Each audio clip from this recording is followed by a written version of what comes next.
Today we begin our Blame It on the Schwa series. Have you heard of the Schwa? Well, the schwa is a sound that can be made in any syllable depending if the syllable is strong or unstressed, stressed or unstressed. So what we're going to do is explain that every vowel, A, E, I, O, U, and yes, even the Y, all of these vowels can slide over and make a schwa sound because they are existing in an unstressed syllable. And for children, I like to call it the lazy sound.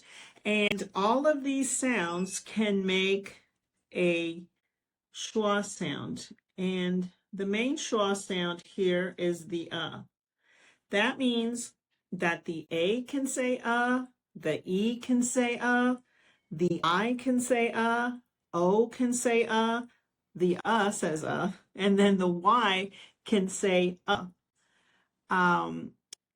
in words like, well, let me give you an example for a Y.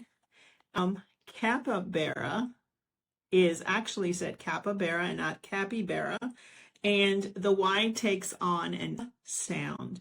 And so we're going to be talking about a couple of words to give you an example. What I do want to say is when we are introducing the schwa. Now, if you were to go to the dictionary, when I was growing up, the schwa would be written like this, saying that it had an sound. That was a schwa. But these days, I'm noticing dictionaries are actually showing the schwa sound with the UH, meaning it has an sound. So again, all vowels can take on a schwa sound.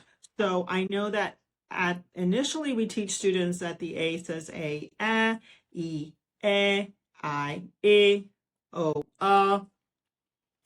U, okay? We typically teach these 5 vowels and we tell our students that they have 2 sounds, and then they're surprised when words sound like an instead of any of these vowels.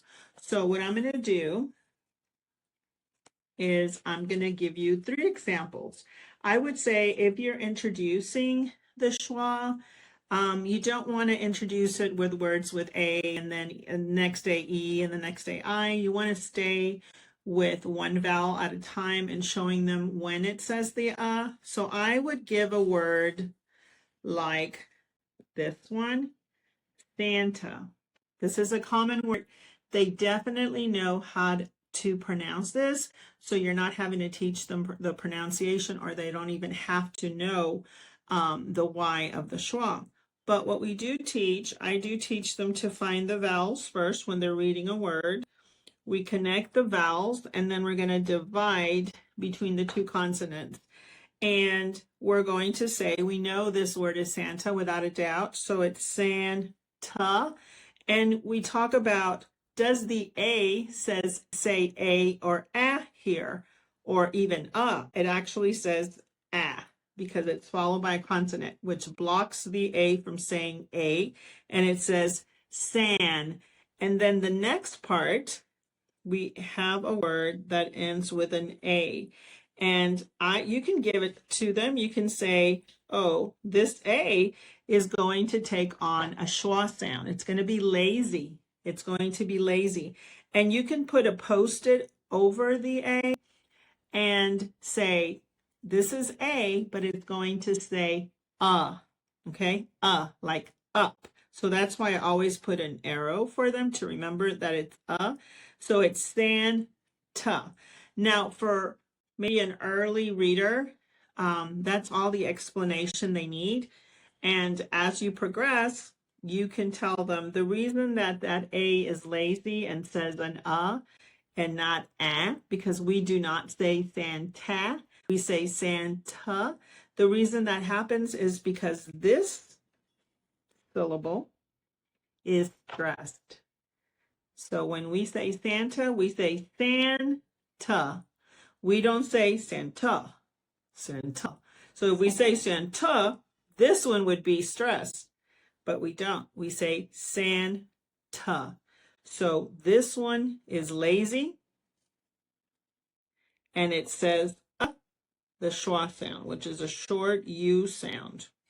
Okay, so that would be my first example, and I'm going to do a word every day that has an A, where an A takes the schwa. There are words that are going to have both a short sound and a schwa sound. So stay tuned for our next word that takes on, where the A takes on the schwa sound.